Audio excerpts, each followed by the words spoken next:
sobre todo cálidos, cálidos y afectuosos saludos y agradecimiento a Matías Hiller.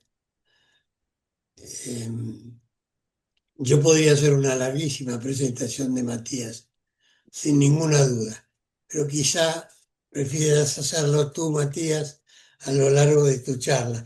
Yo solamente voy a decir de ti, por lo poco que te conozco, pero con el afecto que te tengo, que eres ingeniero, has estudiado ingeniería Ujú. industrial, sos un emprendedor joven, muy interesante emprendedor, tecnólogo, tecnólogo.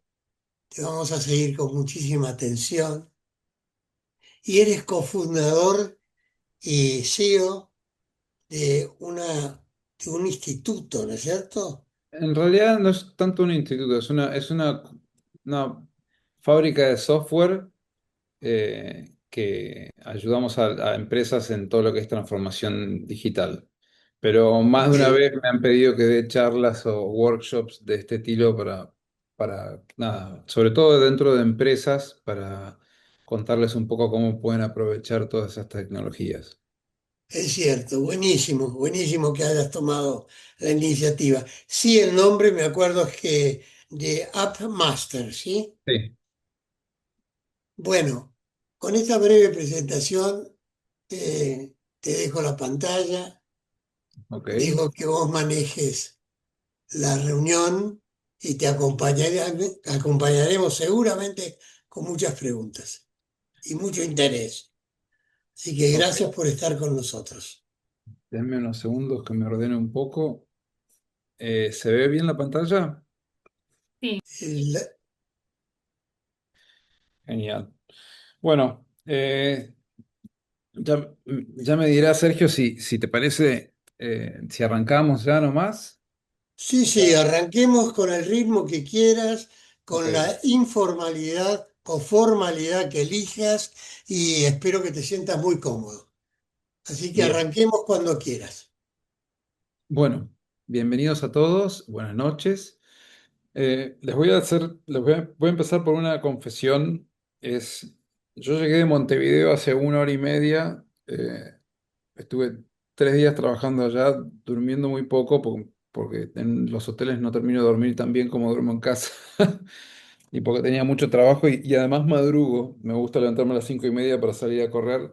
Así que estoy un poco cansado. Me hice un café recién para poder estar un poco más lúcido. Pero si en algún momento me repito, le puedo echar la culpa a Uruguay.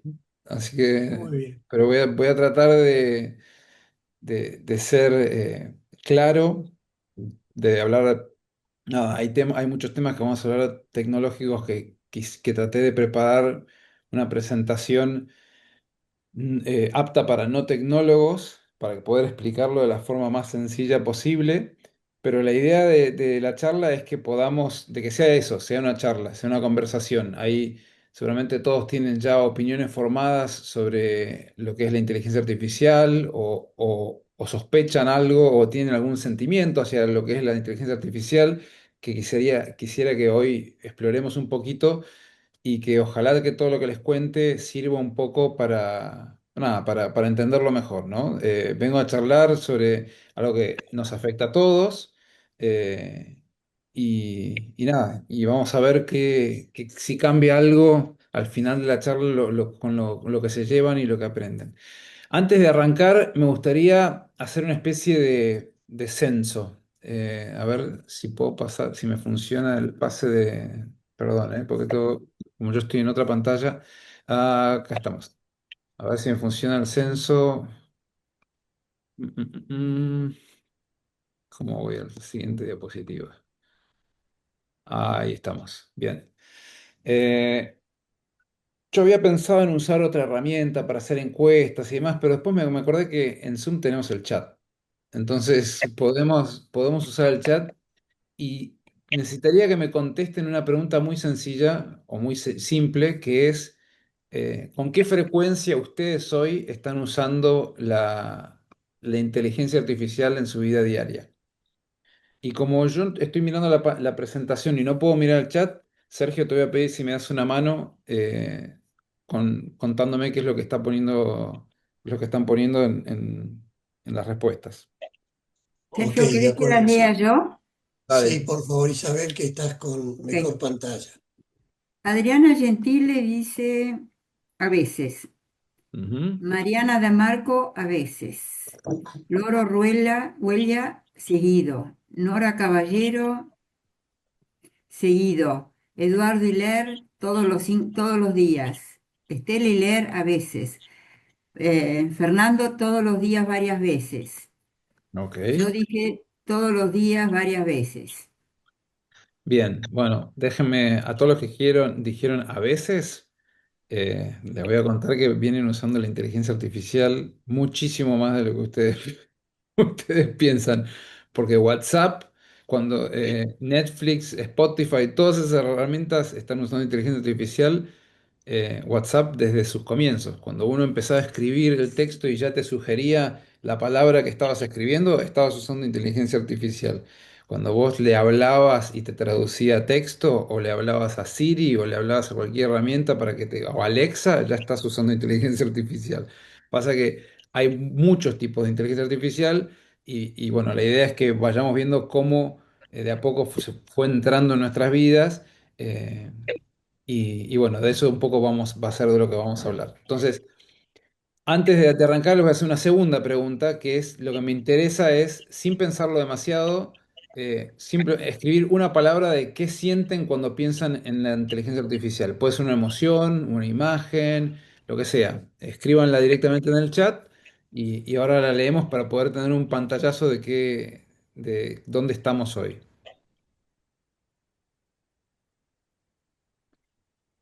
Eduardo dice ayuda, yo dije ayuda, Adriana Gentil, Estela Hiler, instrumento, Ujú. avance, dudas, herramienta, Ok. seguido. Ok. Bien, bueno, veo un ambiente más positivo que negativo, eso está bueno.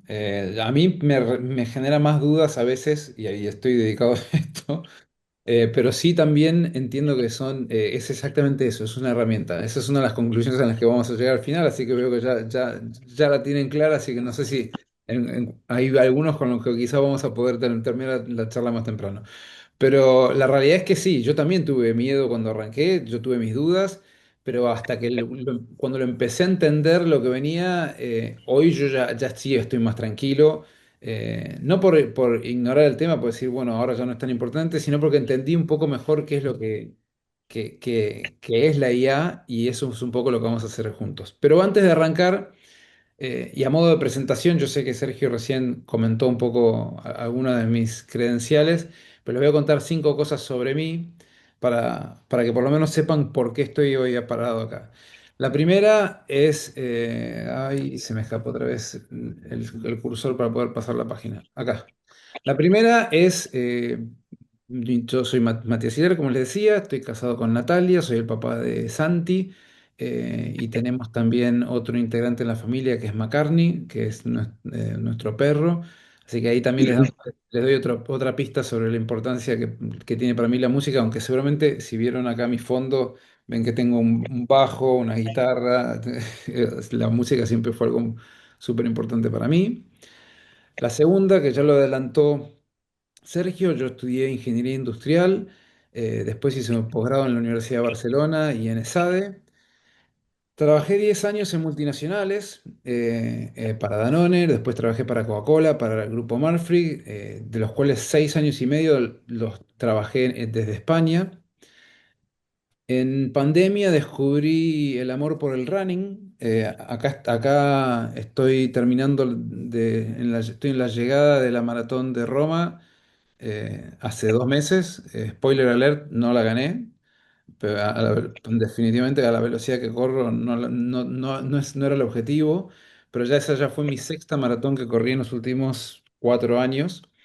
Empecé a correr en pandemia cuando todos hacían home office, yo hacía kitchen office. Entonces estaba todo el día comiendo, pesaba 10 kilos más de lo que peso hoy y empecé a encontrar en las salidas a correr algo que me generaba endorfinas, me permitía pensar. Tenía un momento en el que no tenía celular y me enfocaba en mí mismo y eso me ayudó muchísimo. Y hace 17 años me junté a tomar un café con un amigo que sacó de su bolsillo su nuevo iPhone 3G, flamante nuevo iPhone 3G en el 2009, eh, cuando recién había salido el iPhone 3, el 3G. Y cuando vi lo que era un teléfono, dije, esto va a ser una computadora que vamos a llevar en el bolsillo, va a revolucionar la forma que trabajamos. Yo venía a trabajar esos 10 años en estas multinacionales y veía que había muchas ineficiencias en cómo trabajaban las empresas y le dije, tenemos que armar una empresa y creamos The App Master, que es la empresa con la que venimos trabajando estos 17 años. Como nuestro eslogan dice Inspiring Innovation, inspirando innovación, no nos quedamos solo en aplicaciones mobile, fuimos desarrollando un montón de herramientas y en estos 17 años hemos desarrollado más de 350 proyectos distintos para más de 200 clientes en más de 20 países, 25 industrias y hoy tenemos presencia en Estados Unidos, en España y acá. Eh, Nada, no les cuento esto para impresionar, lo que quiero es que entiendan desde dónde les hablo. No soy un teórico, soy alguien que lleva 17 años en la trinchera de la tecnología, viendo cómo cada ola y cambio transforma las empresas, las cosas que se van viviendo y la vida de las personas. Y creo que la IA es la ola más grande que vi hasta ahora. Casi les diría que es como un tsunami. Así que bueno, dicho esto, vamos a arrancar. La charla hoy la llamé La IA y nosotros. Es distinto al título que estaba promocionado en los posteos porque me pareció cuando estaba preparando la charla, esta charla yo está basada en una charla que ya di en varias cámaras de comercio en universidades y para distintos clientes con los que trabajo, y estaba muy enfocado en lo que era la transformación digital dentro de una empresa. Pero entendí que la charla de hoy iba a tener que tener un aspecto un poco más humanístico, ¿no? Un poco más de a quién le estamos hablando y cómo nos afecta más en nuestra vida diaria. Por eso le cambié el título y le reestructuré en estos 5 capítulos que definí. Entonces, va a haber al final un espacio para preguntas, pero en el medio, encantado de que podamos ir interrumpiendo o haciendo alguna acotación si quieren hacerla o algún comentario.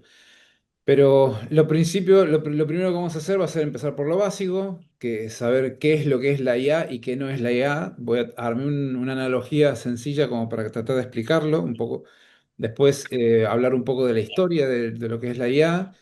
¿Cómo está la IA hoy? El año pasado, en noviembre, viajé a Silicon Valley en un viaje esponsoreado por la Cámara de Comercio de Estados Unidos y visité un montón de empresas y universidades y la idea es que les voy a contar un poco sobre qué es lo que vi allá y qué es lo que me traje de ese viaje.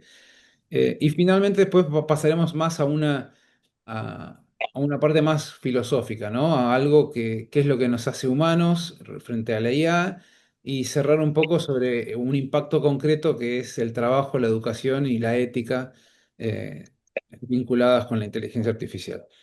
Así que más o menos yo calculo que vamos a estar hablando unos 45 minutos, cosa que después tengamos un hueco para poder intercambiar ideas o incluso en el medio si se estira un poco no pasa nada.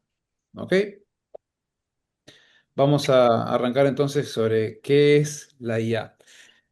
Eh, Vamos a empezar por el principio, básicamente. ¿No? Hay mucho ruido alrededor de este término de la inteligencia artificial en películas, en noticias, en redes sociales. Todo está muy mezclado, cosas muy distintas, así que la idea es tratar de poner un poco de orden a todos estos conceptos. Primero, la inteligencia artificial es básicamente es un software que aprende de datos, no es magia, no es conciencia, no es lo que vieron en Terminator, o sea, todavía estamos muy lejos de eso, aunque las apariencias indicaran lo contrario. Porque cuando hoy hablamos de IA, ChatGPT, los filtros que uno pone en Instagram, las recomendaciones que te da Netflix, estamos hablando de sistemas que encontraron patrones estadísticos en enormes cantidades de datos que son increíblemente buenos en eso. Pero lo importante, más importante, es que entiendan es que la IA no piensa en el sentido de cómo pensamos nosotros los humanos. Una metáfora que me gusta de la IA es como si fuera un loro sofisticado. Puede repetir, combinar frases nuevas, frases que le dijeron, predecir, pero no tiene la menor idea de de qué es lo que está diciendo. O sea, el loro no piensa cuando está hablando. Y lo importante es que a la IA la crearon personas. Eh, Son con decisiones, con sesgos, que eso ya vamos a hablar un poco sobre eso, con intereses. Por eso creo que el título de la IA y nosotros va bastante en línea porque la IA en realidad somos nosotros, en cierto modo. Somos nosotros la humanidad, ¿no? Me refiero. Así que bueno, ¿y cómo aprender la IA, ¿no? ¿Cómo aprender qué es lo que es la IA? Y se me ocurrió hacer una analogía con un chef. O sea, piensen en un chef que quiere aprender a cocinar. ¿Qué va a hacer el chef que quiere aprender a armar platos? Lo primero que seguramente va a hacer va a preguntar, va a probar miles de platos de los mejores restaurantes del mundo, va a leer recetas y la IA hace exactamente lo mismo. En su entrenamiento consume cantidades brutales de información. GPT-4, que fue, leyó prácticamente toda la internet, todos los libros que están escritos, artículos, conversaciones, se nutrió de muchísima información para poder, como el chef dice, bueno, el segundo paso es que el chef empiece a entender qué ingredientes combinan bien juntos, la alquimia de la cocina. Bueno, la IA lo que hace es empieza a encontrar patrones estadísticos. Esta palabra suele seguir después de esta otra. En este tipo de contexto, estas palabras siempre van juntas y empieza a unir las puntas que no es lo mismo que estar pensando. Perdón, me olvidé acá. Ahí estaba el segundo, que era el segundo paso. Y el tercer paso es la IA es excelente para poder predecir lo que va a venir después. Cuando el cocinero le pedís que cocine algo nuevo, en base a todo lo que aprendió, el cocinero un chef puede armarte un plato nuevo porque con todos los platos descubrió que estos dos ingredientes reaccionan de esta manera y juntos y puede venir y crear un plato nuevo en base a todo lo que aprendió antes. Bueno, la IA es exactamente eso. Es excelente prediciendo lo próximo que puede llegar a pasar. Pero de vuelta, como decía antes, la diferencia clave con el chef es que el chef entiende por qué los ingredientes funcionan bien entre sí. La IA solo lo sabe estadísticamente. Eso lo hace muy potente, pero a la vez también es muy frágil en situaciones nuevas, porque la IA va a ser muy difícil que pueda crear algo que sea auténticamente nuevo, porque va siempre a basarse sobre lo que ya conoce. ¿Ok? Y eso nos lleva al próximo slide. Y esto es un dato interesante. La IA alucina mucho. Hay cosas que la IA uno tiene que entender que en determinados contextos la IA, esta palabra de qué es lo que es la alucinación, es cuando el sistema genera información que suena perfectamente plausible, posible, con total confianza, te lo comunica como que está convencido que eso es así, pero es falso. Yo tengo uno de los primeros proyectos que hicimos con DeepMaster fue desarrollar una aplicación para los Oscars que llevamos ya 17 años actualizándola y yo ya la odio porque hay un montón de usuarios que la usan donde vos podés ver todas las películas que están nominadas, elegir cuáles querés ver, cuáles ya viste, podés tener de cada película el link al perfil de Internet Movie Database, que es IMDb, donde hay reseñas de todas las películas, qué nominaciones tuvo, cuáles ganó y demás. Y lo que yo detesto es que son 56 películas nominadas todos los años, entre los cortos, los documentales, y yo tengo que ir manualmente a IMDb, copiar el link de cada uno y pegarlo en una planilla para que después podamos subirle. Yo dije, bueno, llegó la IA, le voy a pedir a la IA que me arme todos esos links. Me dio toda la información, pero la inventó, porque la IA no podía encontrar la información con la precisión que yo la necesitaba. Y así pasa con un montón de cosas. Entonces, ¿pero por qué pasa esto? Porque la IA no sabe cuando algo es cierto o es falso. Solo lo que hace es predice qué texto viene a continuación de lo que vos le pedís. Entonces, es muy peligroso cuando pasan este tipo de cosas. Entonces, la conclusión práctica es que la IA es una herramienta poderosa, pero siempre hay que verificar la información crítica. No se puede ceder el criterio, es un copiloto, no es el piloto. Esa es la analogía más, más sincera. Y por si no quedó claro, les traje un ejemplo de algo que vi en Instagram hace unos días que me pareció que lo ilustra perfectamente, que es este meme que circulaba en las redes, que probablemente les pueda parecer gracioso, pero si les parece gracioso también es porque quizás se sientan identificados con alguna de las declaraciones que a veces hace la IA, que le pedís algo y te dice, ah, sí, tenés razón, gracias por enseñármelo y te devuelve con una pregunta de algo más que querés. Bueno, esto es justamente cuando la IA alucina. La IA no sabía identificar si el hongo era comestible o no, pero no le dijo, perdóname, no lo sé. Directamente asumió que estadísticamente lo más probable era que era comestible y le contestó que sí. Entonces, ese es uno de los temas que hay que tener mucho cuidado cuando hablamos de la inteligencia artificial. ¿Se entendió un poco qué es lo que es la IA? Sí, Sí, sí, Bien. sí. Bueno, y si queremos entender qué es lo que es la IA, está bueno dar un poco, unos pasos para atrás y conocer un poco la historia de lo que es la IA. Porque esto no empezó cuando salió ChatGPT en 2022. Y está bueno conocer todo el camino que recorrió la humanidad para poder también entender en perspectiva qué es lo que está pasando hoy. El concepto de la IA nació en los años 50. Alan Turing, que probablemente muchos de ustedes lo conozcan por la película donde está Benedict Cumberbatch, que ayudan a descubrir los patrones que tenía el código Enigma para poder eh, leer los mensajes de los soldados nazis durante la Segunda Guerra, que iban todos con una encriptación complicadísima, y él es el creador de la computación. Eh, entonces, él preguntaba si en algún momento la máquina va a poder pensar y propuso lo que se llamaba el test de Turing, donde podés, de acuerdo a preguntas que le vas haciendo, podés detectar si estás hablando con una persona o con una máquina.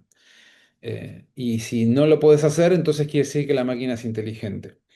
En 1956, en una conferencia en Dartmouth, se acuñó el término de inteligencia artificial por primera vez, que creo que es parte del problema que tenemos hoy, porque todos cuando pensamos que la inteligencia artificial es inteligente porque lo dice en su título, no es tan así. Eh, y había promesas enormes que la realidad tardó en alcanzarlas. De hecho, en ese momento pasó algo, había mucho entusiasmo con lo que podía hacerse con las computadoras y con la inteligencia artificial, pero tengan en cuenta que en el año 1969, el hombre llegó a la Luna con una computadora que ocupaba una habitación entera y tenía un procesador muchísimo más pobre que lo que tenemos cualquiera de nosotros hoy en nuestros teléfonos. Entonces hubo el hype este de la IA, de lo que se estaba gestando, se pinchó mucho porque hubo dos inviernos de todo lo que era la IA en los años 70 y los 80 cuando se dieron cuenta de que no había poder de procesamiento para poder entrenar a una inteligencia artificial de la forma que la querían entrenar en ese momento. Y fue recién en 1996, 97, cuando Deep Blue, que no sé si lo recuerdan, pero yo sí, porque estaba en el colegio, a mí tenía 20 años en ese momento, y o sea, no estaba en el colegio, estaba en la universidad. Era la primera vez que una computadora le había podido ganar un partido al campeón del mundo de ajedrez, que era Garry Kasparov. mm, O sea, le ganó en el 96, le ganó una partida y en el 97 ganó el match, porque siempre se juegan tres partidos y hubo dos que ganó Deep Blue, uno ganó Deep Blue y dos que ganó Kasparov en el 96 y en el 97 recién pudo ganarle dos de los tres. Y eso encendió otra vez la chispa de la IA, porque empezaron a decir, bueno, ojo, estamos pudiendo hacer cosas con la computadora que antes no podíamos. En la década del 2000 empezaron a aparecer todos los smartphones, empezaron a aparecer que hacían el texto predictivo, esto que decíamos antes, ¿no? mm, Es algo que no, empezaron a aparecer conceptos de machine learning con la inteligencia aplicada, con el reconocimiento de voz, con las cámaras que cuando uno apuntaba la cámara automáticamente detectaban cuáles eran los rostros, podían empezar a hacer reconocimiento de imágenes. Todo eso es inteligencia artificial. Y en la década siguiente, en el 2016 o 2002, no, 2012 creo que fue, llegó Tesla y lanzó el autopilot. Todavía no podían manejar solo por tema de reglas, pero ya podían tener autos que se manejaban solos. Y pasó en el 2016 otro hito en la historia de la IA que tuvo un impacto muy similar al de el partido de Kasparov en el 96.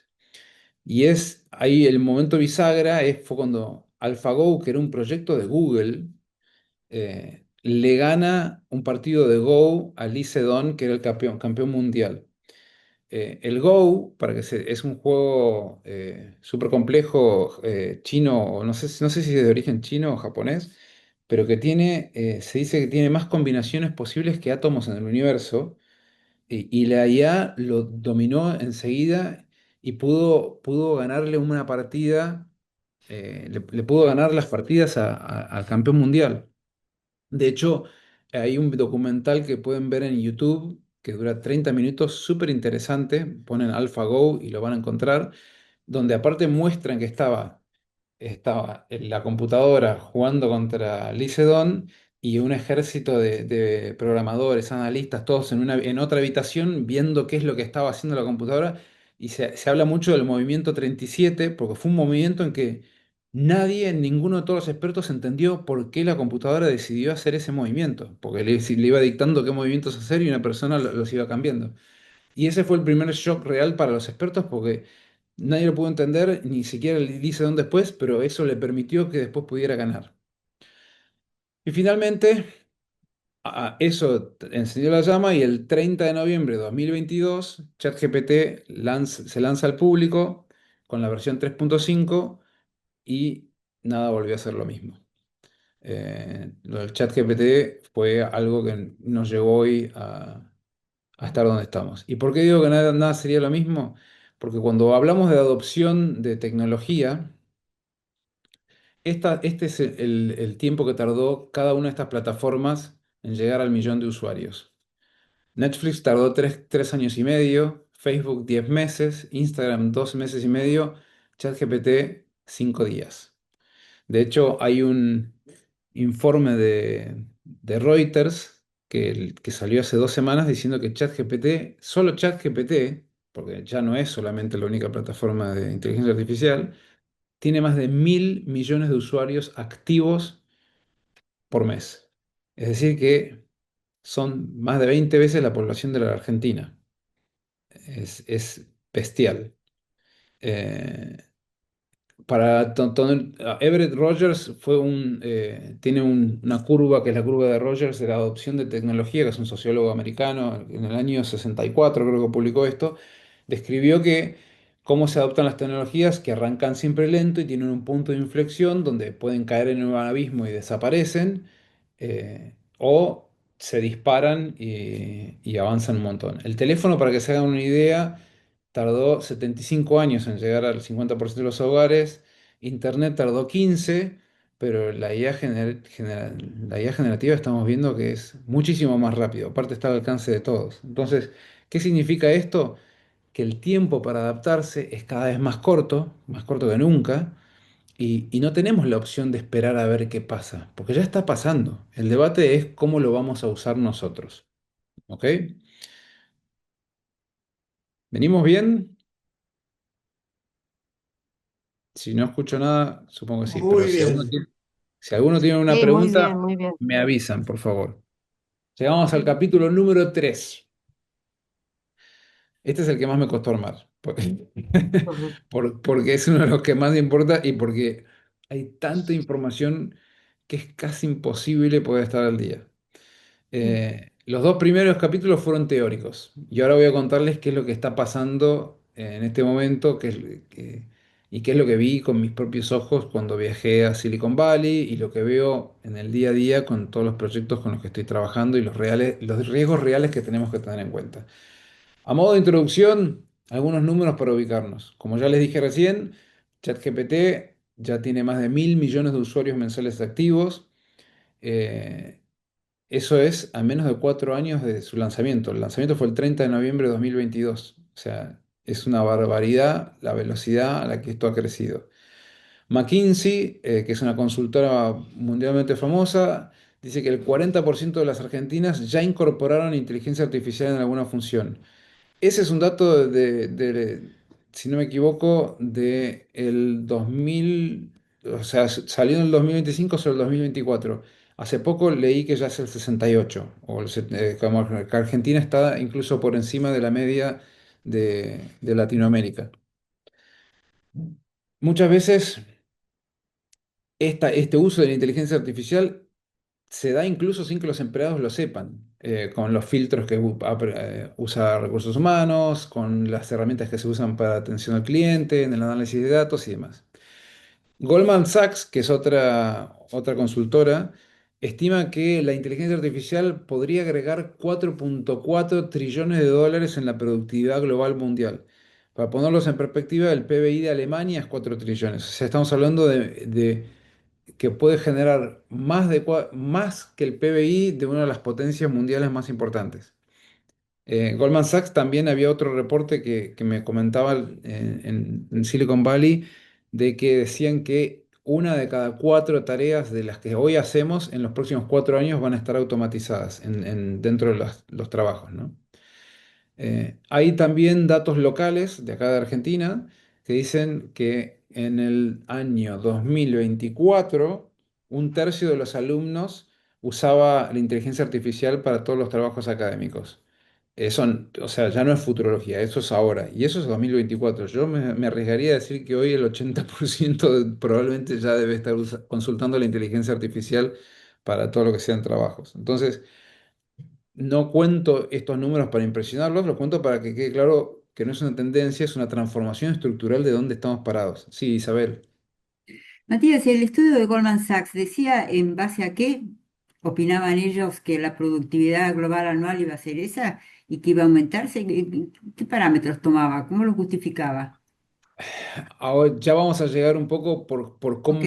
por todo lo que es optimización, aceleración de un montón de procesos que hoy tardan mucho tiempo. A mí me pasa con algunas empresas que veo tareas que hacen que quizá les toman un mes, que ahora gracias a la inteligencia artificial les pueden tomar unas horas. Sin ir más lejos, en mi empresa, yo cada vez que tenía que preparar un presupuesto, tardaba por lo menos 10 a 12 días. Ahora en 4 horas lo tengo listo, porque usamos muchísimo la inteligencia artificial para acortar la parte de las tareas donde no estamos sumando valor. Y la inteligencia artificial me hace las estimaciones y tengo el equipo de IT que va y valida si las estimaciones que hicieron están correctas o no. Pero validar una estimación, hacerla desde cero, hay una diferencia abismal en el tiempo que te puede llegar a tomar, porque para hacerla de cero tenés que analizar todo el proyecto, estimar cada una de las partes, mientras que el ojo entrenado, de alguien que sabe, que ya lo ve hecho, es mucho más fácil corregirlo que hacerlo desde el vamos. Entonces eso permite que muchos procesos, yo lo puse como ejemplo en nuestros presupuestos dentro de la empresa, pero estamos haciendo este tipo de implementaciones de optimizaciones en todo tipo de industrias, en biofarma, en retail, en un cliente que tenemos en Paraguay, en otro cliente que tenemos que hacen estudios de tratamiento de efluentes, donde tenés licitaciones públicas prácticamente que son libros de lo que tienen que cumplir para poder participar de un proyecto, y eso que antes tomaba semanas, ahora en 2 horas lo tienen resuelto. Entonces eso va a permitir que se pueda hacer las cosas de forma mucho más ágil y mucho más veloz. Pero bueno, para contarles un poco a modo de qué fue lo que fue mi viaje a San Francisco, ¿no? Lo que vi en primera persona.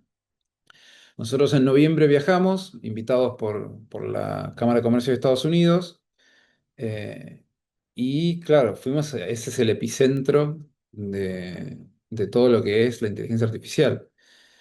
Visitamos un montón de empresas, universidades, estuvimos en Stanford, en Berkeley, hablamos con la gente técnica de ahí, hicimos muchas preguntas súper interesantes, las cosas que aprendimos. De hecho, lo que me pasó el primer día, yo fui con mi socio y el primer día cuando llegamos a cenar le decía a Marcelo, ¿no tenés una suerte de déjà vu del día que nos tomamos ese café en 2009 y teníamos el iPhone y dijimos vamos a hacer una empresa porque esto va a cambiar el mundo?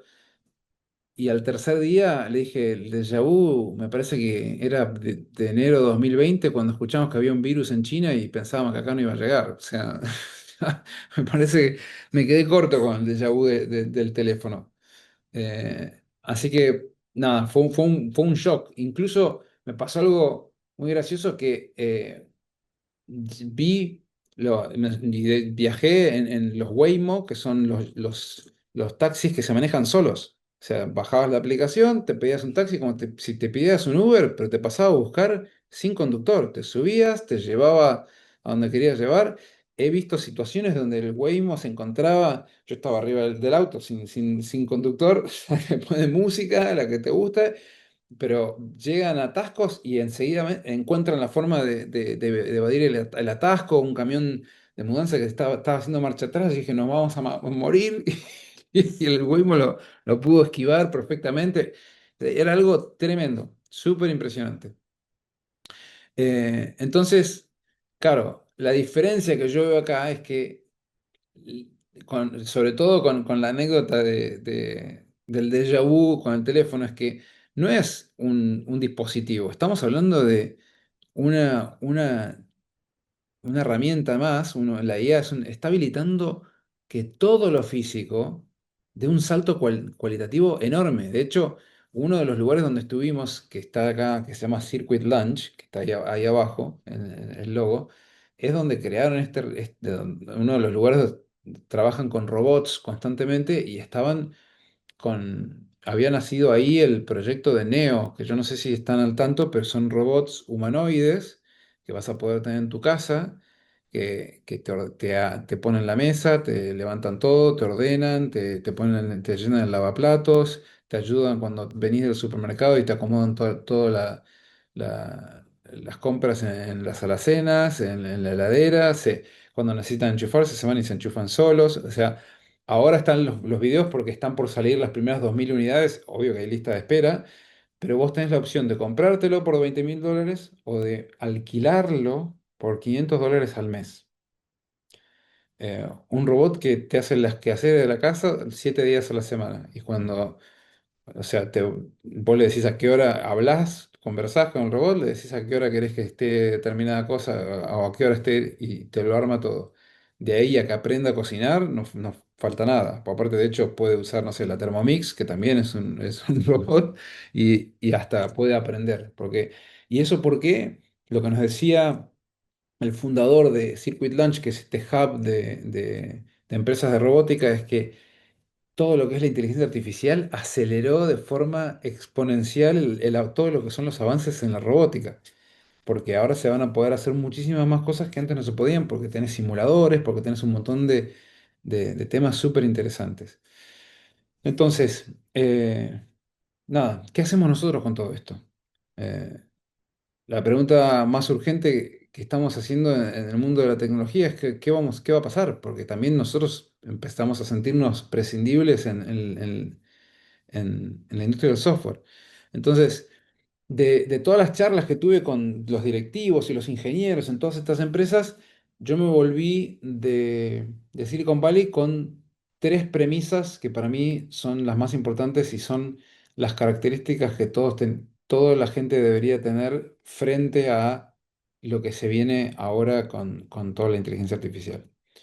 La primera es la innovación. Eh, es, La innovación, yo que trabajé muchos años en corporaciones y en empresas, a veces la asocian más a lanzar un producto nuevo, a cambiar un packaging, a cambiar un logo, pero acá es una innovación mucho más dura, porque es una innovación donde uno tiene que romper algo que funciona para poder hacerlo mejor y tiene que saber que va a tener que convivir con el error. O sea, tenemos que amigarnos a convivir con la incertidumbre, que es algo que sobre todo a los ingenieros nos cuesta mucho, pero es la realidad. O sea, es el nuevo Internet. Así como en los años 90 la pregunta era, ¿tenés una página web? Hoy la pregunta va a ser, ¿tenés la IA integrada? O sea, esa es la realidad que tenemos hoy. La segunda es la velocidad que tiene el cambio. Y esto ya lo vivimos en su momento cuando les mostraba que el chat GPT en 5 días consiguió 1 millón de usuarios. La velocidad es sin precedente. Esto significa que el tiempo para adaptarse a estas nuevas tecnologías es mucho mejor que en otras revoluciones que hubo en la historia. Nosotros, para que se hagan una idea, el año pasado somos una empresa que diseña y desarrolla software. Cambiamos 5 veces de la herramienta que usamos para diseñar, para la parte de diseño visual. Porque cuando pensábamos que teníamos la mejor, nos dimos vuelta y vimos que había otra que era mejor. Y que nos cambiamos, y después cambiamos a otra.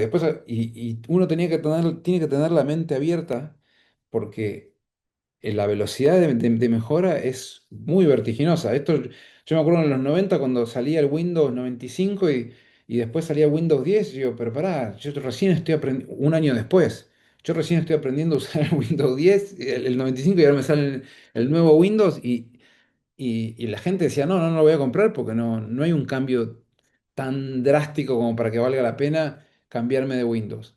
Acá sí, acá el cambio es drástico y en muy poco tiempo. Hace 2 semanas salió Claude con una versión que se llama Fable y la tuvieron que apagar a los 3 días porque estaba haciendo estragos, era demasiado potente para las cosas que están haciendo. Así que bueno.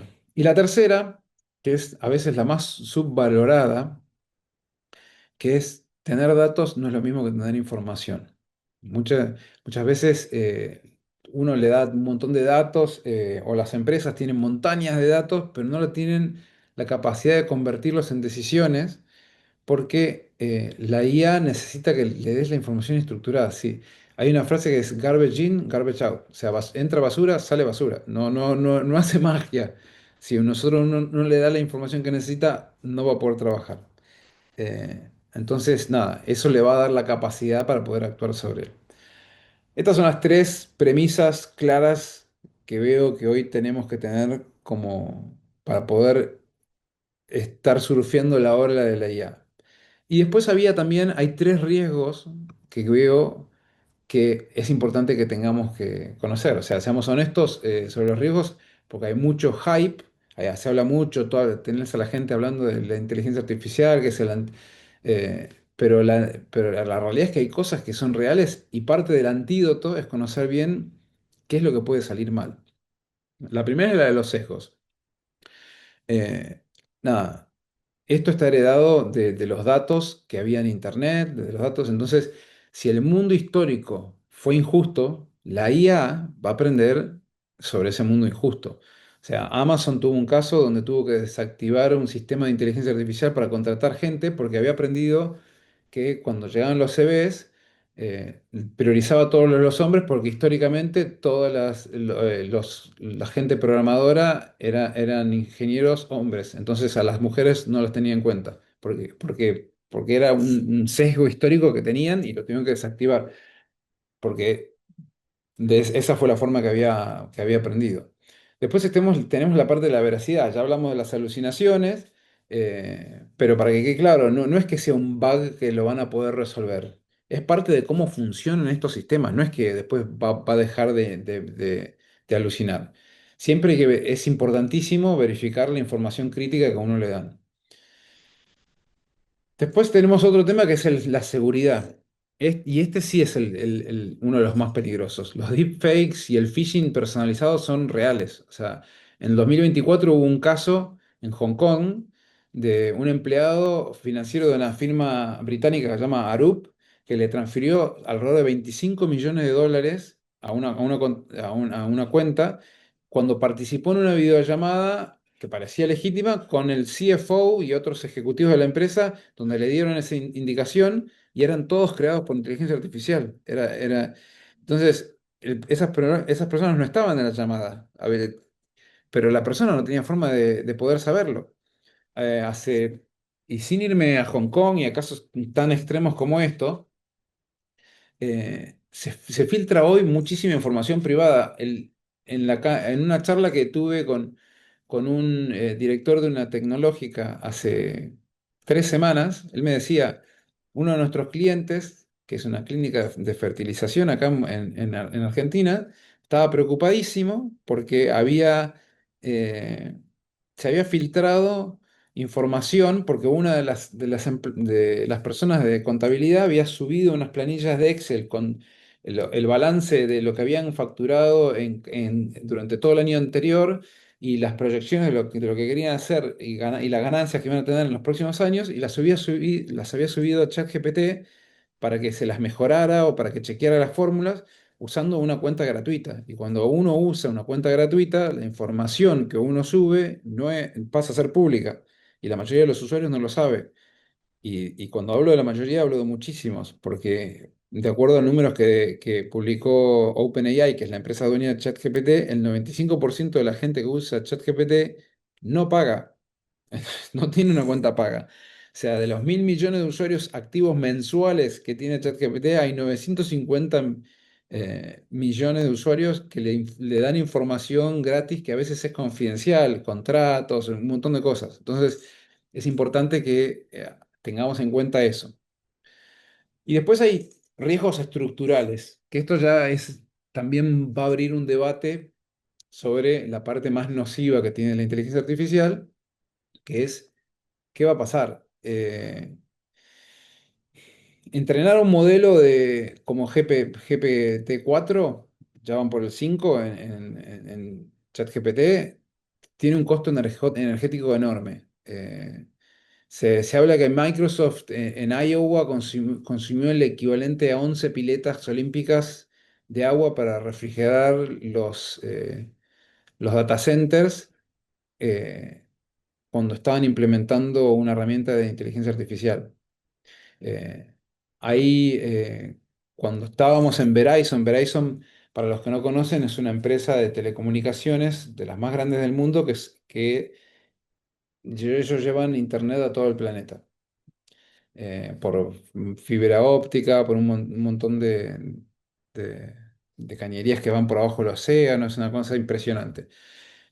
Y en un momento yo les pregunté, la llegada de Starlink de Elon Musk, que te da internet satelital y demás, ¿para ustedes eso es una amenaza? Y ellos me dijeron, no, no, nosotros necesitábamos que llegara Starlink, porque la capacidad instalada que hay hoy de ancho de banda, de data centers, de todo lo que estamos haciendo a nivel mundial para poder suministrar lo que está demandando hoy la inteligencia artificial, estamos al 75% y no llegamos a dar abasto para poder mejorar. Ese porcentaje va a bajar antes que subir, porque crece mucho más rápido la parte de la inteligencia artificial y el software que lo que puede costarnos a nosotros crear las torres, los data centers.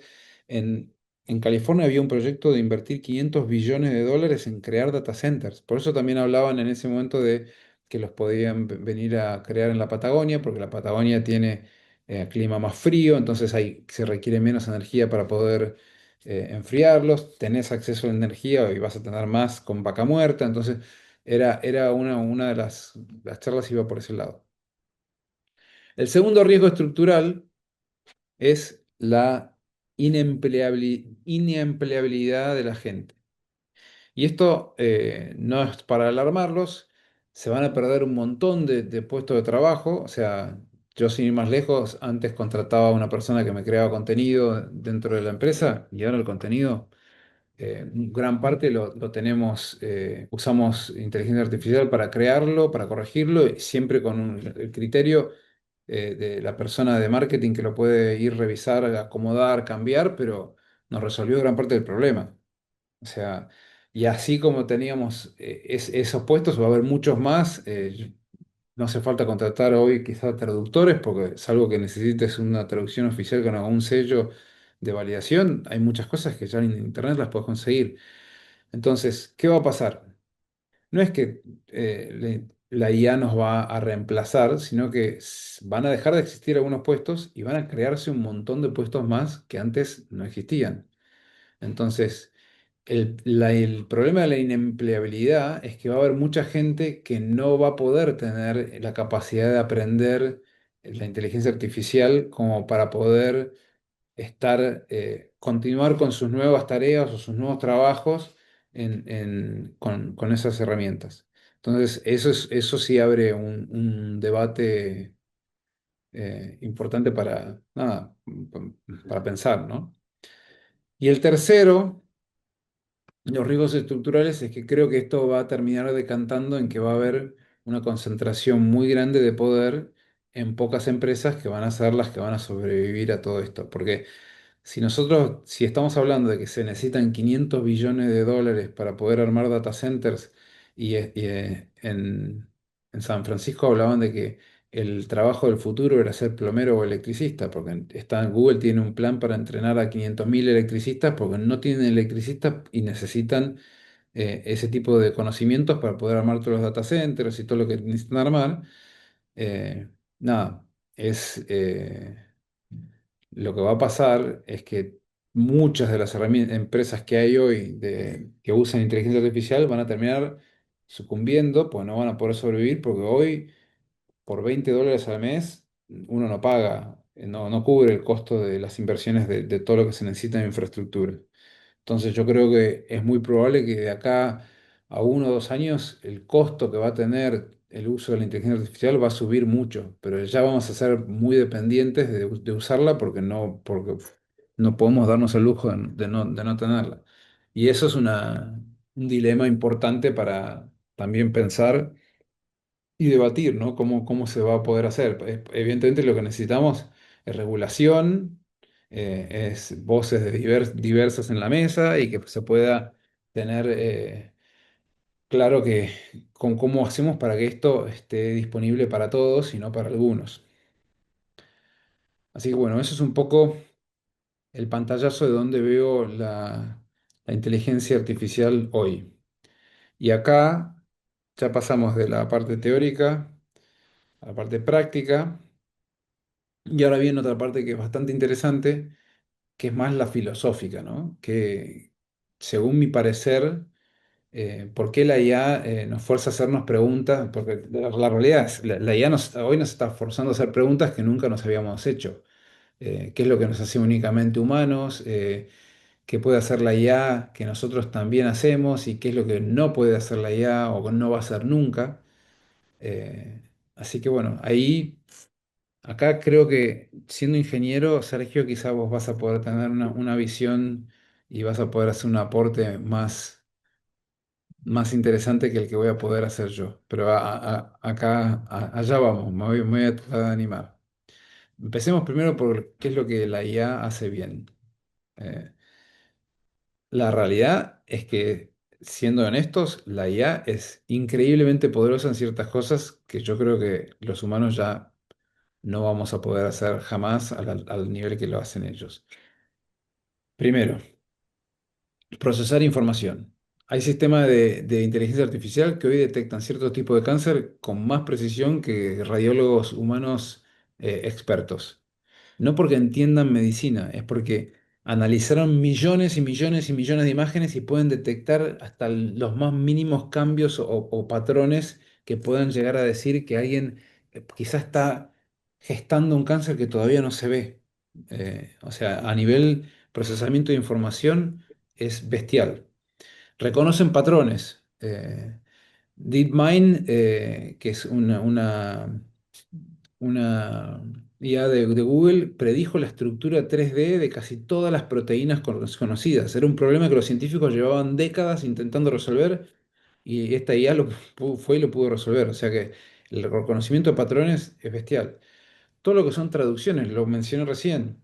O sea, yo hoy armo cualquier documento y le puedo pedir que me lo traduzca en cualquier idioma y me lo va a hacer, pero no me lo va a traducir. Después me va a preguntar, ¿querés en inglés internacional, en inglés americano, en inglés británico? O sea, y me lo puede hacer así como me lo hace en inglés, me lo puede hacer en japonés, en italiano, en el idioma que yo quiera y con un nivel de exactitud muy acertado. Yo me acuerdo cuando salían los primeros traductores de Google, uno se reía porque veía de pronto carteles en inglés que decían Welcome Potato, que uno decía Bienvenido al Papa, y lo traducían textual y no entendían el contexto de qué era lo que estabas pidiendo. Hoy ya eso no pasa más. Son excelentes generadores de contenido, imágenes, fotos súper realistas, música, código, eh, en segundos te lo pueden llegar a desarrollar. Es además el mejor predictor. Yo quiero creer que alguien algún meteorólogo va a empezar a usar la IA para que puedan acertarle con, con- cuando te dicen que va a llover y no llueve, y que te dicen que va a ser el sol radiante y te cae granizo. O sea, yo creo que los meteorólogos, quizá, espero que no haya ningún meteorólogo en esta llamada, pero yo no sé si es un cierto cinismo que parece que lo hacen a propósito, pero a nivel predicciones la IA es fantástica. Y además no descansa. Querramos o no, es una ventaja enorme en ciertos contextos. Un modelo de IA no tiene un lunes difícil. O sea, entonces, lo que decíamos, el robot este Neo que va y me limpia toda la casa, no se toma el domingo. O sea, me lo limpia los 7 días a la semana. Es increíble con todo lo que estoy diciendo, pero hay cosas que la IA no puede hacer. Toda esa potencia que tiene, límites muy claros y no son límites técnicos que se van a resolver con datos. ¿Por qué? Porque la IA no siente ni va a sentir, la IA no tiene experiencias propias. Cuando yo les contaba que fundé DeepMaster hace 17 años y que tengo la experiencia de haber trabajado en 350 proyectos, eso viene de haberlo vivido. La IA puede contarte anécdotas similares que parezcan reales, pero son estadísticas sobre cómo son anécdotas. No es la verdad de lo que pasó. La IA no quiere nada, no tiene una agenda, no se despierta con un objetivo, hace lo que pedimos. Somos nosotros quienes elegimos qué hacer con la IA. La IA no puede asumir responsabilidad moral. Si una empresa usa inteligencia artificial para contratar y discrimina a alguien, el responsable es la empresa, no es la IA. La IA no rinde cuentas, las personas sí. Esas no son debilidades temporales, son características fundamentales de lo que es la inteligencia artificial y en eso no nos pueden reemplazar jamás. Y acá sí quiero abrir un poco el debate con la siguiente diapositiva, que es, llegamos a la pregunta más filosófica de verdad, ¿no?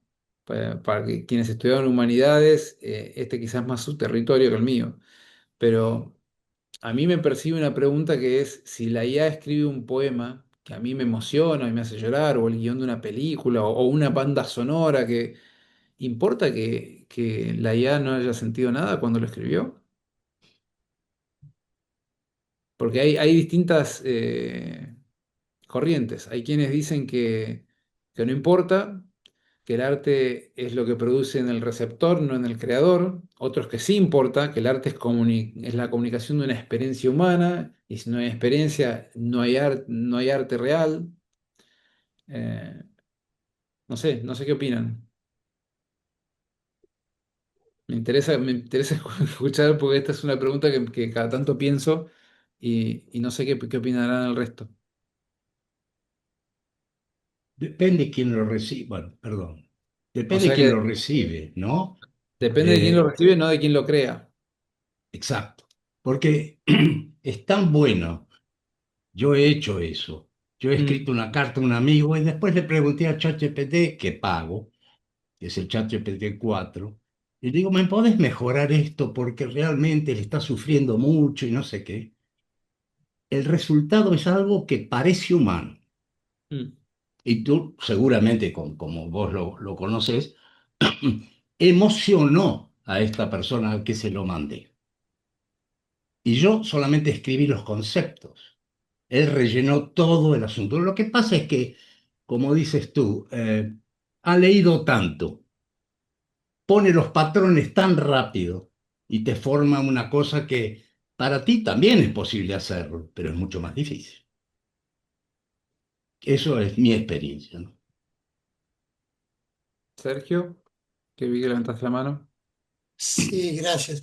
Yo al respecto de eso, por supuesto, es una pregunta tan difícil y por supuesto la respuesta no me sale espontáneamente.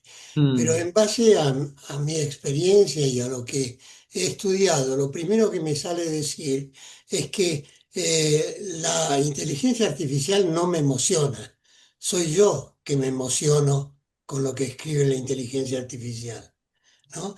Entonces, ahí en realidad no respondo a tu pregunta, sino que de alguna manera la valido, ¿no es cierto? Es mm, decir, ¿qué, ¿qué es lo que importa en realidad? Lo que importa es nuestra experiencia vivida, nuestra nostalgia, nuestros recuerdos, nuestra música escuchada, que renace o resurge por algo que has leído en un cartel, ¿no? Entonces, sí. eh, Te lo voy a bajar a algún terreno más, porque a mí me empecé a plantear esto por algo real. Si hoy te empiezan a pasar discos nuevos de los Beatles y que los crea la inteligencia artificial, y vos lo escuchás a John Lennon cantando, a George Harrison tocando la guitarra, ¿son los Beatles esos? ¿O te van, te no, no, vas? no, no, no son los Beatles. Y sí, Pero, en este sentido no me importaría si fuesen los Beatles, ¿no? ok. Pero sí me importa tener clara la diferencia, porque si no el terreno El, no es sólido. el problema es que Eh, a veces no te das cuenta la diferencia. Yo me doy cuenta, por ejemplo, hoy las publicidades del Mundial, el 85% están hechas con IA. Porque yo Así veo es. patrón, veo detalles que yo ya estoy familiarizado. La mayoría de la gente piensa que hay actores. Están hechas con IA. Sí, Y, sí, y sin las- duda, debería preparar una mini exposición que no te llega ni a los talones a vos, pero me remito a lo que yo entiendo Mm, como cosas que caracteriza al ser humano y me baso en las ideas del, del ser humano, de Carl Rogers, que es un americano que apareció mm, en el 1950, o sea, es reciente, bastante reciente, y su mirada se llama enfoque centrado en la persona y se basa en 5 pilares fundamentalmente, ¿no? Cada uno de ellos son discutibles como las cosas que aparecieron en pantalla hasta ahora. ¿Cuál es sí, uno de los pilares? La empatía. Otro de mm, esos pilares es la congruencia. La congruencia me resultaría como un ejemplo bastante interesante y fácil de ser comprendido, quizás. Y la congruencia para nosotros o para mí en este momento implica actuar o pensar en función de una línea, de un eje que permite el sentir, el percibir, el sentir y el actuar en congruencia. Si mm, el eslabón del medio, que es el sentir, no existe, difícilmente, creo yo, por ahora, una máquina puede ser congruente.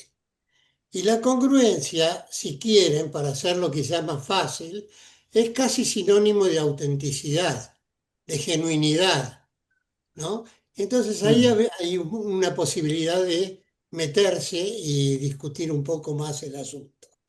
Otro ejemplo, ¿no? Otro ejemplo que es la quinta pata de las 5 que no nombré, pero que pretendí transmitir, es lo que se llama tendencia actualizante, ¿no?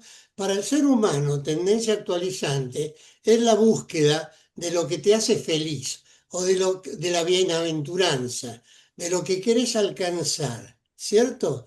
Ahora, muy Mm, bien, para algunos seres humanos, ser feliz es tener una espléndida familia, tener afecto, tener amor y tantas cosas que podemos enlistar, ¿no? Pero para otros seres humanos, la tendencia actualizante es el suicidio, por ejemplo. mm. Entonces, me planteo, ¿puede en este estadio en el cual nos encontramos, una máquina definir cuál es la tendencia actualizante para cada uno de nosotros? Por supuesto, no estoy respondiendo, ¿eh? Estoy Mm. casi, casi jugando al mismo juego que jugás vos, Matías, tirando cosas al tablero para que juntos las pensemos, Sí, ¿no? la idea es poder pensarla. Teo había levantado también la mano, no sé si ahora la bajó.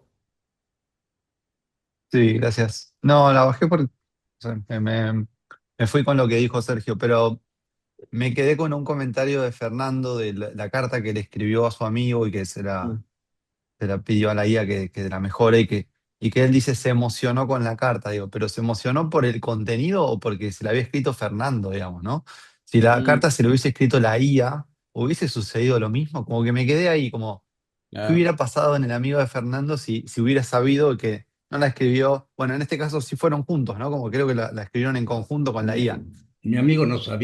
no sabía que yo había usado la IA. Claro. Seguramente como estaba tan bien hecha la carta, lo sospechó. Porque, no, no, y yo no me río más, porque, ¿sabes? no, no, obvio. Es impresionante lo que la máquina esta puede hacer. Y yo Ah, discuto un poco con Sergio, que si vos no sabés, estás lejos de esto, y no sabés que estás hablando con una máquina, al poco tiempo de vos interactuar con este modelo, te empieza a conocer, sí. empieza a ver cómo sos. Y, por supuesto, consejos, sí, no importa. Sabe lo que te gusta, porque lo mencionás y te lo responde.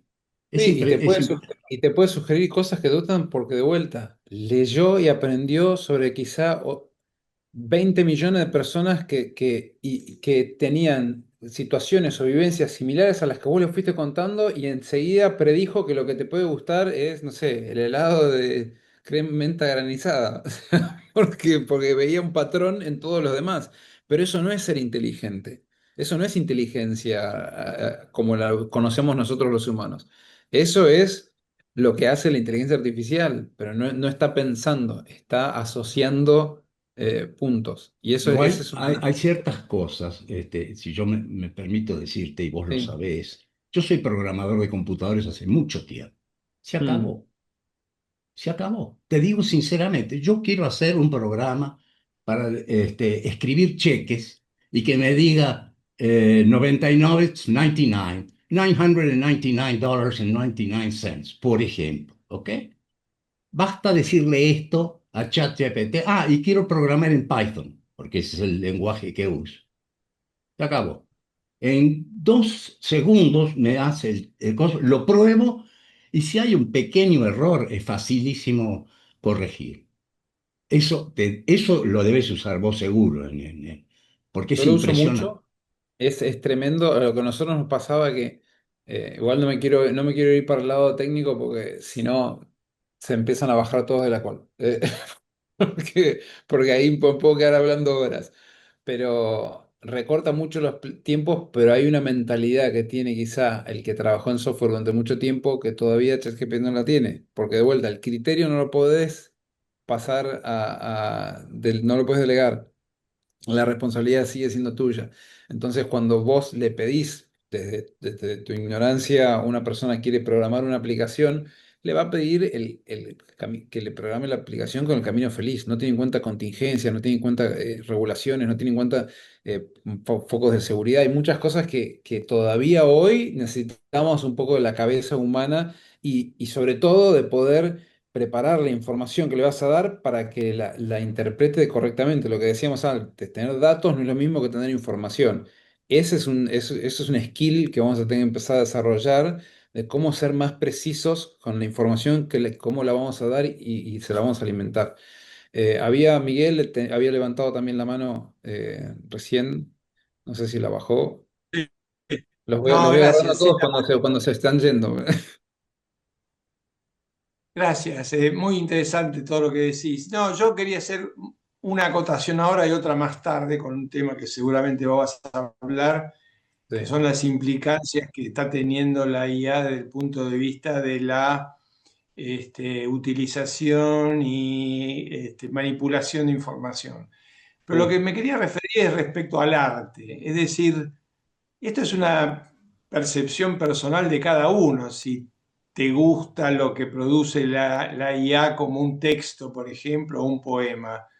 Y la verdad que a mí en lo personal no me gustaría recibir una carta que escribió un amigo escrita por la IA. Y en relación al arte, por ejemplo, vos ves el Guernica, no sé, yo veo el Guernica y me puedo imaginar lo que sintió Pablo Picasso en el 36 cuando bombardearon ese pueblo los aviones alemanes y lo que sintió y cómo lo volcó en la pintura, digamos. sí, Eh, y eso lo podés hacer porque vos interrelacionás con el autor del cuadro, o un cuadro de Renoir cuando estaba en el Sena, esas cosas que pintaba Renoir magníficas en el costado del Sena, por ejemplo. Entonces, esa interacción no se da con algo que te pueda armar la inteligencia, por lo menos en mi caso, no se daría. En otra persona quizás sí.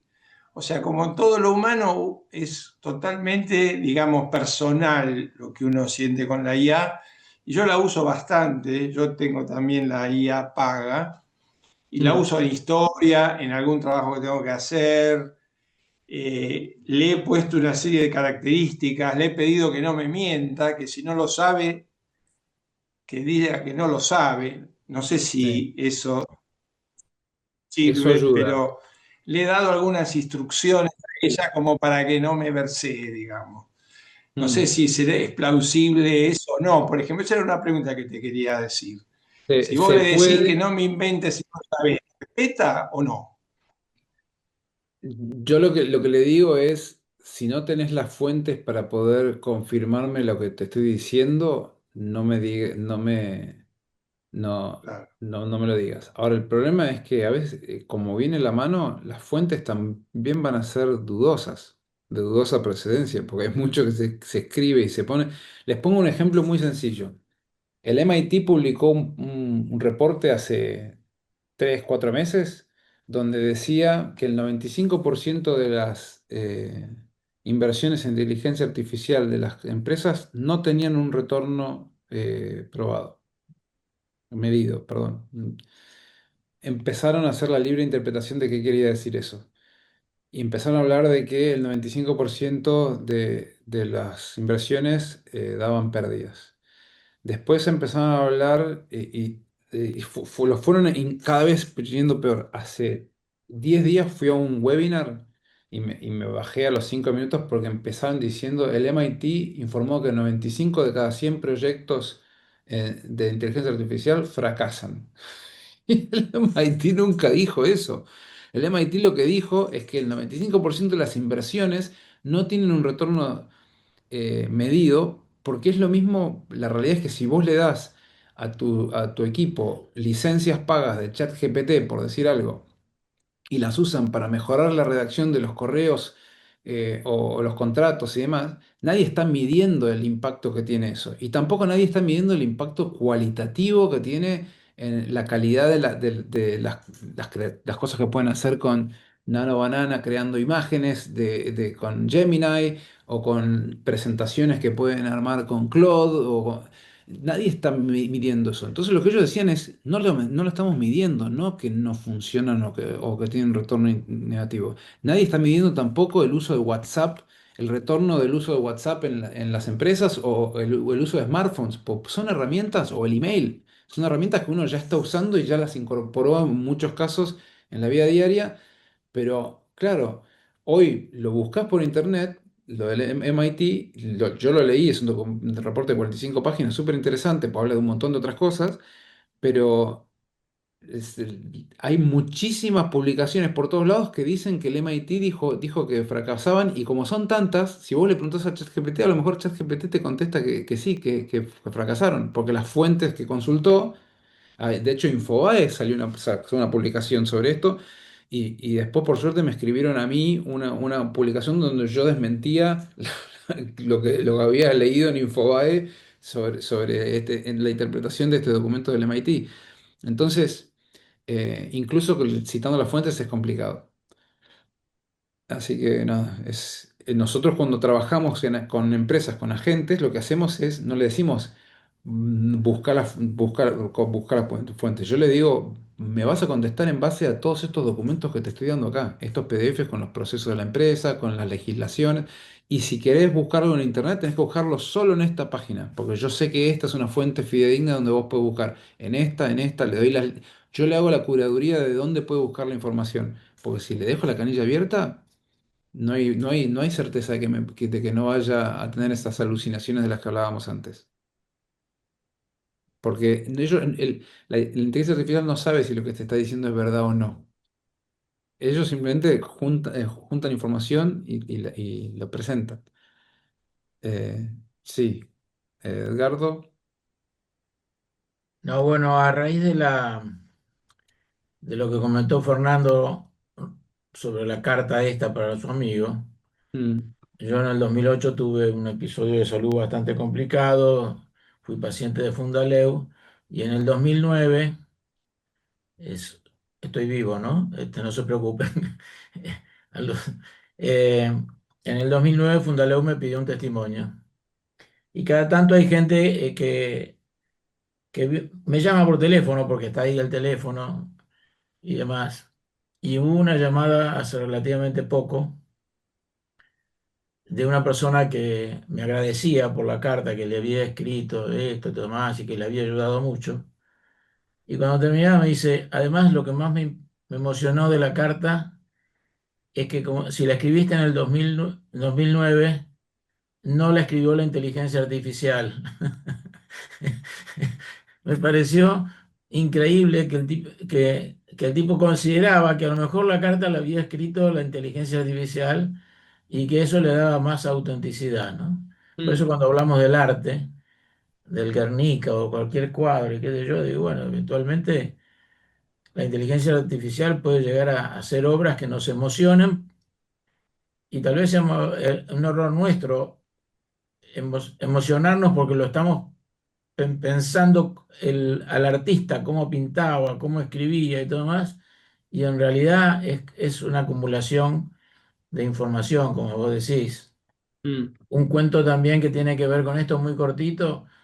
Que eh, sea muy cortito porque nos quedan 10 minutos y quiero ser respetuoso del tiempo y me quedan todavía no, algunos entonces segundos. corto, corto, no, era una anécdota, así Me que queda, corto. me queda, si al final nos queda tiempo, nos lo contás. Lore Dale, también dale, había levantado la mano y seguimos avanzando porque si no, no quiero extenderme. Perdón, Lore, te pido un segundo de permiso para proponer que bajemos compartir la pantalla, así nos vemos las caras. Si no vas a usar más el PowerPoint, Matías, fíjate si te Igual parece. me queda, sí, sí, no, me quedan ocho pantallas. Nos falta un capítulo entero de la presentación. Ah, bueno, bueno, bueno, ok, ok. Por eso yo Lore, decía, bueno, discúlpame, discúlpame. hagamos lo de Lore y después sigo para poder después mirarnos todas las caras Ah, para el perfecto, no, cierre. pensé que no. Perfecto, perfecto. Perdón, Lore, perdón que interrumpí. Dale, dale. No, no, está bárbaro. No, yo pensaba con respecto a esto de la pregunta, que es una pregunta muy amplia, ¿no? Mm, Pero pensaba esto de la emoción. No sé si depende tanto de la IA, si me emociona o no. Depende de mí, depende mm, de qué es lo que me emociona a mí. Yo hice tres cuartas partes de mi carrera de counselor consultando a la IA con contenido que yo le, digamos, le otorgué, pero todos, gran parte de los trabajos que yo tuve que presentar y los que hicimos esta carrera, sabemos que es bastante profunda esta carrera, bastante introspección. Mm. Hay muchas cosas de mí que ya sabe, y hoy yo hablo con Lía y me emociona cuando me saca la ficha, cuando sabe perfectamente cómo soy yo. Y más aún cuando yo le pregunto, ¿cómo sabes esto? Y me dice, no, por esto que me dijiste, por esto, esto y esto y esto. Me emociona porque me toca una fibra interna. Creo que en ese sentido emociona. Ahora, no me maravilla. Por ejemplo, a mí me gusta Charly García, me encanta Charly García, me parece un súper artista. Escucho las canciones y las puedo escuchar 50 millones de veces y maravillarme cada vez. ¿Por qué me maravillo? Porque es otro ser humano que hizo algo que para mí es sublime. Me emociona y me maravilla. La IA no me maravilla, simplemente me emociona, pero tiene que ver conmigo.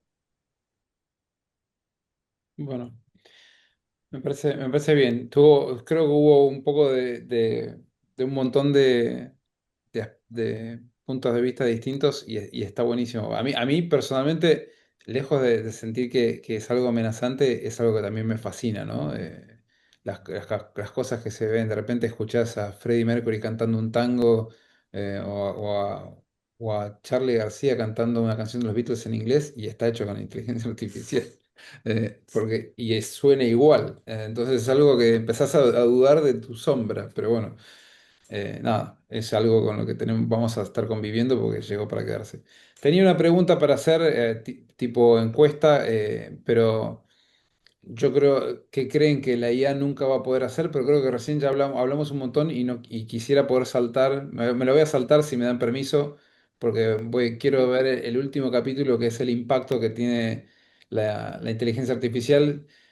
Hasta ahora vimos el mundo de los conceptos, pero ahora me gustaría ver algo concreto que es qué cambia en la vida real, ¿no? En tres áreas, en el trabajo, en la educación y dejé la última, la de la ética, porque sé que ahí nos podemos quedar también un rato más largo charlando. Entonces, yendo, lo que más escucho, la pregunta que más escucho es, ¿la IA me va a sacar el trabajo? O sea, es algo que escuchamos constantemente. Y la respuesta honesta es, depende. El World Economic Forum estima que van a desaparecer 85 millones de empleos durante el año 2025, pero también indica que van a aparecer 97 millones nuevos. Entonces, va a haber muchos trabajos que van a desaparecer, pero muchos nuevos que van a aparecer. Goldman Sachs publicó que el 60% de los trabajadores actuales van a tener al menos parte de sus tareas automatizadas. Eso no significa quedarse sin trabajo, significa que va a cambiar la forma que trabajamos. Un dato que me gusta también resaltar, el 60% de los trabajos que existen hoy no existían hace 20 años. Si yo hace 20 años le hablaba a alguien de que había alguien trabajando de community manager, de data scientist, de UX designer, un streamer, les decía, le hablaba a alguien de un streamer, nadie sabía de qué estábamos hablando, eran palabras que no existían. Eh, por eso yo creo que nada, la revolución industrial es el antecedente histórico más claro que tenemos. Destruyó millones de empleos artesanales y agrícolas, pero también creó muchísimos más. El problema acá es la velocidad de la transición. No tenemos 50 años como hubo en la época de la revolución industrial para adaptarnos. Hoy tenemos tal vez quizás 10 y eso es un poco lo que cambia el contexto. Entonces, esto a nivel trabajo. A nivel educación, para los que están en academia, que acá creo que hay alguno, o la docencia, este capítulo es el más urgente. Porque hoy cualquier alumno puede entregar un trabajo a ChatGPT, tener una respuesta en 10 segundos. Los profesores ya lo saben y la pregunta es, ¿cambiamos el sistema o seguimos poniendo parches a lo que ya tenemos? El problema real no es que los alumnos copien, el problema es que el sistema educativo tradicional está diseñado para medir si podías recordar, reproducir información, y esa función ya no tiene sentido cuando cualquier persona con un teléfono puede acceder a cualquier información en segundos. Lo que necesitamos enseñar es a pensar críticamente, a hacer las preguntas correctas, a evaluar si una respuesta es confiable, a ser creativos con las herramientas. La oportunidad es enorme. Imaginen un tutor personalizado disponible las 24 horas, 7 días por la semana, a la semana, que adapta la explicación a tu nivel. Bueno, eso ya existe. Hay una Khan Academy que yo por lo menos la conozco hace 10, 12 años. Tiene un sistema de inteligencia artificial que le enseña matemáticas a cada alumno de acuerdo a su velocidad para aprender, porque ellos detectaban de que era muy difícil que hay chicos que son muy rápidos y pueden avanzar mucho más rápido, y hay otros que les cuesta más, pero quizá al principio les cuesta, pero después van a la misma velocidad o incluso más rápido que los que entendían detrás.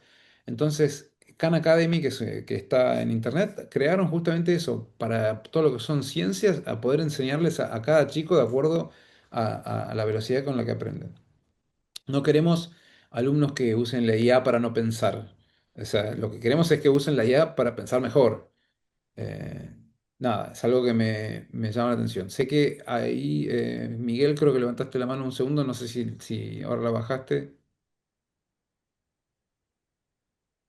Bueno, No, y no la levanté, no, que tuve un problema con la comunicación. Se me ok, cortó. ok. Entonces, frente a todo esto que hablamos, yo siento que tenemos tres actitudes posibles de cómo podemos recibir a la IA, ¿no? En nuestra sociedad hoy, por lo general, veo tres.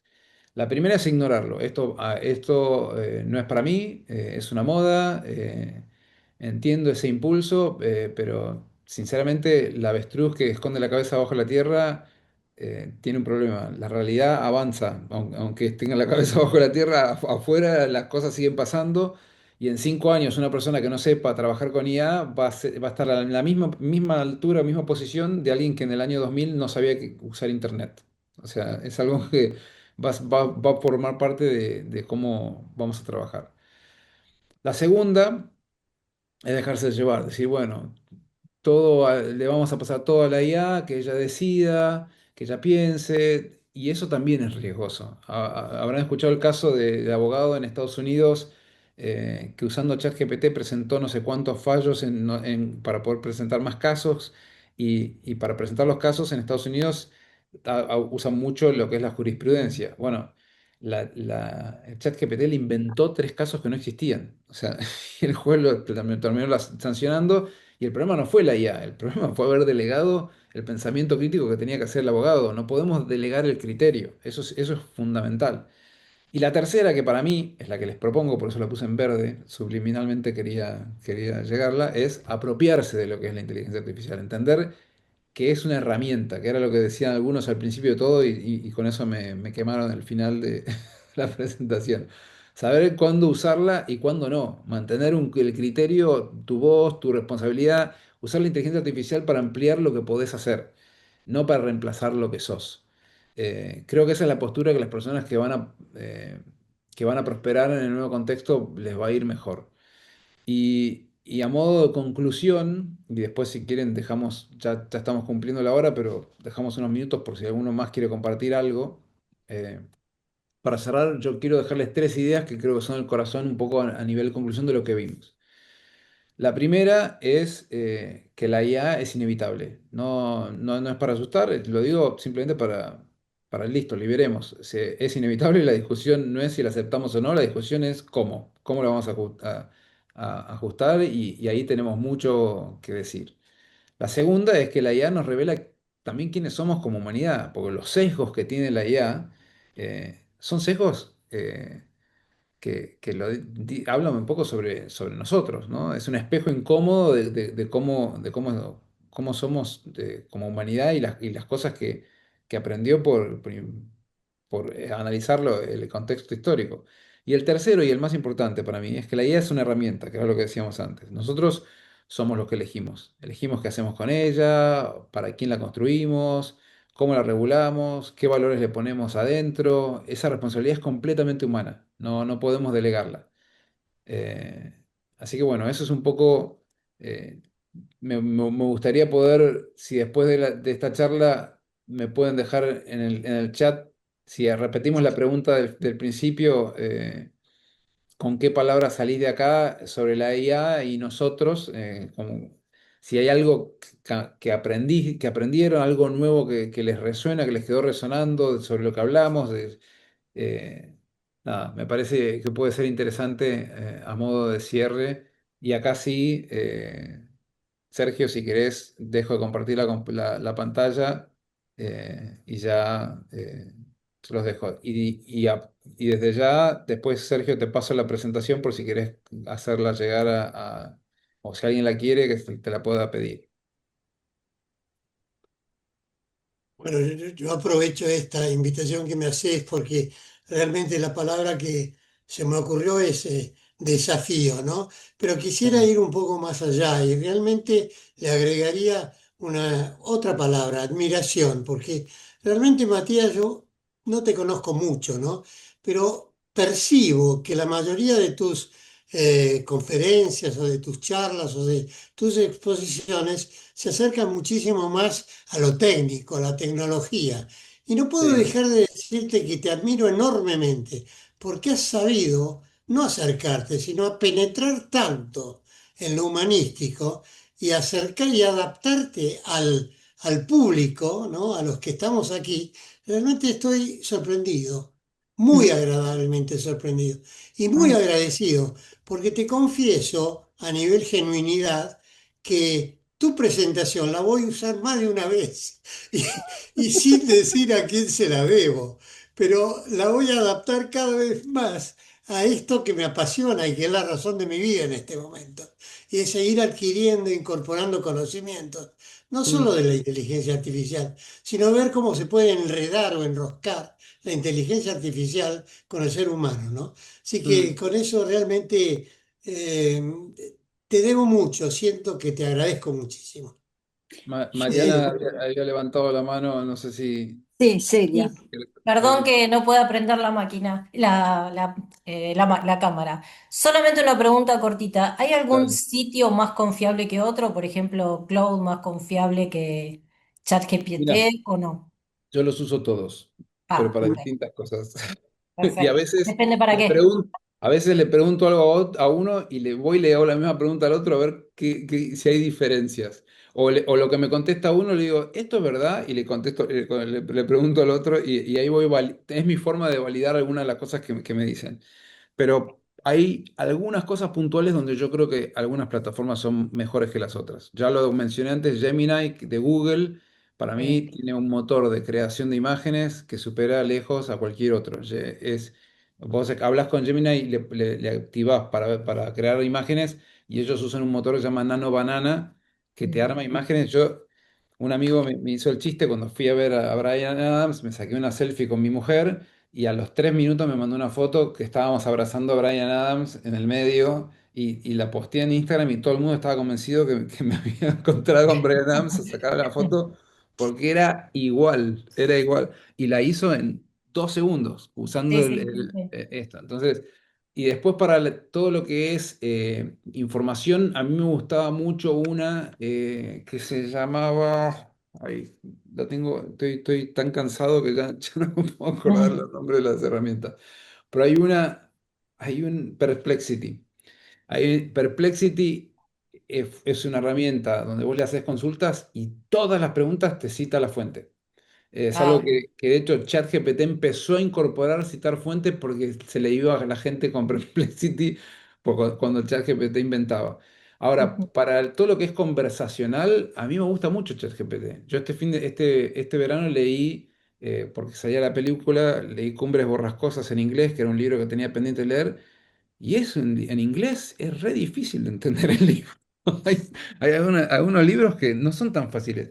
Y terminaba un capítulo y le hacía preguntas, activaba ujú. la versión de audio y charlaba con ChatGPT y me contando, claro, vos terminaste el capítulo 2, no te voy a contar nada de adelante, pero claro, lo que pasó fue esto, presta atención a este detalle de lo que pasó porque va a tener una consecuencia más adelante en la segunda mitad del libro. Me ayudó un montón a entender el libro, el libro Claro, del cada, libro. cada uno tiene lo suyo, digamos. Sí, Sí. Y perfecto. así, ahí es como que ahí todos tienen algo en lo que está bueno y se destaca. Mi sugerencia es que no te quedes con la respuesta de uno. Trata en lo Sí. posible de tener dos como para hacer sparring. De investigar un poquito. Sí. Buenísimo. Bueno, muchas gracias, ¿eh? Está interesante. Yo te quería hacer Bueno, una pregunta, ¿puede ser? bueno, Igual adelante, me Celia, escuchan. adelante.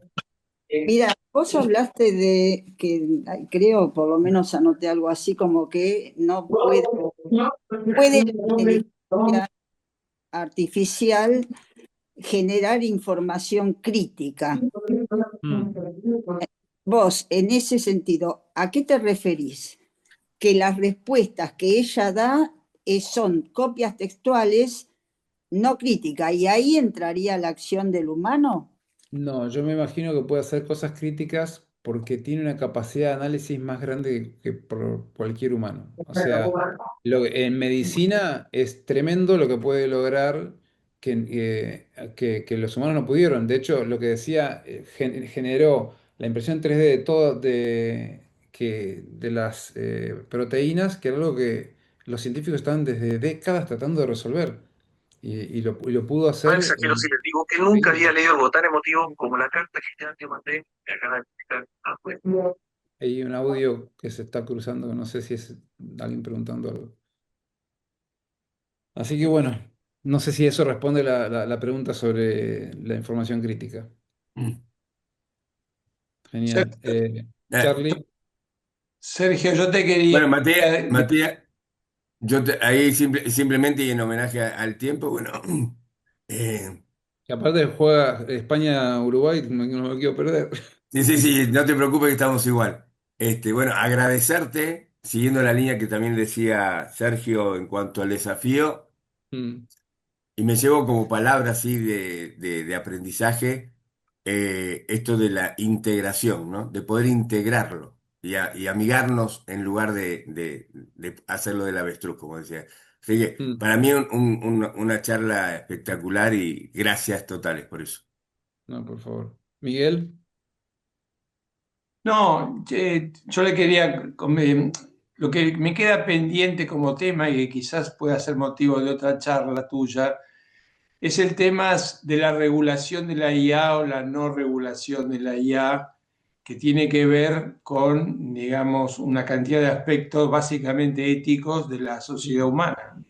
Y totalmente. un poco lo que plantea Yuval Harari, el filósofo israelí, pero bueno, es todo un debate eso que sería muy interesante, Sergio, por ahí se puede armar algo al respecto, porque creo que es muy importante. Yo creo que es realmente una herramienta que, como vos dijiste, uno la tiene que, hay que incorporarla, aprenderla e incorporarla, porque si no, bueno, los chicos, los nietos nos pueden decir cómo están manejándose ya con todas estas herramientas. Y uno, digamos, no tiene más remedio que, o no remedio, sino lo lindo es poder disfrutar y aprovecharla.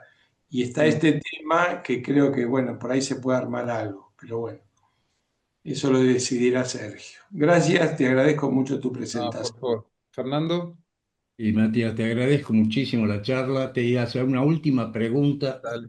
que realmente a mí me preocupa. El tipo que lee todos las imágenes y que detectaba en un hospital si tenías cáncer o no. Sí. Ahora tienes ChatGPT o alguien parecido, una plataforma de estas, Claude, cualquier uno, que hace esto en un segundo y con una precisión de 95%. ¿Qué Mm. hace el radiólogo? ¿El radiólogo que hacía eso? Eh, ¿Qué Primero, hace el tipo que antes, o la persona que antes leía las imágenes y que ahora no, va a ser. no lo necesita más? No, yo creo que sí lo necesitan. Lo necesitan porque de lo que yo había dicho en su momento, no le puedes delegar el criterio. El responsable frente al paciente no puede decir, no, fue la IA. El radiólogo va a poder hacer es que si antes podía ver 10 imágenes por día, ahora quizá va a poder validar 30. Lo que pasaba con mi equipo de desarrollo de software, que hacía las estimaciones y nos tardábamos 10 días y ahora lo resolvemos en 4 horas, porque hay muchas cosas de tareas que me las acelera ChatGPT, pero ellos en Stanford me hablaban mucho del concepto de human in the loop, que hay instancias dentro de todo el proceso de la IA que tenés que tener un humano que valide que lo que puso está bien, pues si no, el efecto dominó que puedes generar arrastrando un error en el principio puede ser inmenso. Entonces el criterio humano sigue siendo súper importante porque al final el que va a tener la responsabilidad de la decisión final es el radiólogo. Pero esas herramientas lo van a ayudar al radiólogo a poder potenciarse y que en lugar de que nada, puedan estar haciendo análisis de radiografías que están presentadas en Misiones estando en Buenos Aires y van a poder llegar con la medicina a un montón de lugares donde quizás no podrían llegar porque no tenían que tener antes el radiólogo físico allá para poder ver las radiografías. Entonces creo que entiendo que es algo que te preocupa, porque a mí también me preocupó hasta que, mientras que si lo usamos bien, puede ser espectacular. No siento que sea algo para preocuparnos, creo que es Antes algo... alucinaba mucho, pero ahora alucina muy poco. Y yo lo veo eso en física, por ejemplo, y en matemáticas, porque eso es lo que me interesa y le pregunto y aprendo con él. Y es muy, muy bueno, sobre todo en las ciencias exactas, donde hay una respuesta, ¿no es cierto? No en las ciencias soft, que eso depende de los humanos, de la interpretación, de la ética, de cómo vos sos, etc. Pero en la ingeniería es impresionante. Inclusive cómo calcula puentes, por ejemplo, reticulados, con todas las tensiones. Bueno, Mm. vos un ojo crítico lo puede ver si está mal o bien, Sí, pero está bastante bien. Eso es lo que quiero por decir. eso yo Entonces, creo que nos va a achicar los tiempos donde quizá no sumábamos tanto valor para poder habilitarnos eso. Pero bueno, Miriam, última pregunta, porque yo, le soy Sí, sincero, no perdón, almorcé perdón, tampoco, o sea que quiero comer algo un poco más. sí, sí, perdón que no quiero interrumpirte. Hoy no pude abrir la cámara, no sé por qué, así que bueno, pido disculpas. No, lo que me llevo es que igual que en los tiempos de Spinoza, donde uno se plantea quién escribía las cosas, ¿no? Como se planteaba él, que los libros sagrados igual estaban escritos por seres humanos. Acá también es como lo que me llevo, es como el alerta y como de transmitir dentro de la medida de lo posible esto, que la IA es un humano que está detrás, que no Mm. esperemos que sea como una solución mágica, que sea una herramienta que nos ayude a ganar tiempo y demás, pero que no nos olvidemos que está cargada, entre comillas, por nosotros mismos. Así que bueno, muchísimas gracias por esta No, por reunión, favor. Bueno, este, si les Matías y todos. gracias, Miriam. Si les parece, lo damos por concluida. Les agradezco a todos por el tiempo y las preguntas y nada, la interacción que tuvimos. Sergio, te mando después por correo el PDF con toda la presentación por si la querés Sí, compartir o alguien te supuesto, la puede pedir. por ¿Eh? supuesto, gracias. Y no Y te me- hagas ilusiones porque te voy a seguir los rastros por todos lados. Silicon ok. Valley, San Francisco, Roma o Buenos Aires, nos vas a Nada, dar otra, nos vas a regalar otra charla. mi próxima maratón es en Nueva York en noviembre, así que ya Te te comprometo. voy a correr al Mm. lado. Muchas Bueno, gracias. nos Éxito, estamos muchas viendo, ¿eh? gracias. Chao, gracias Muchas a gracias. todos. Chao, Suerte. Matías. Chao, chao, Gracias. gracias. Chao, chao, Sergio, todos. Gracias.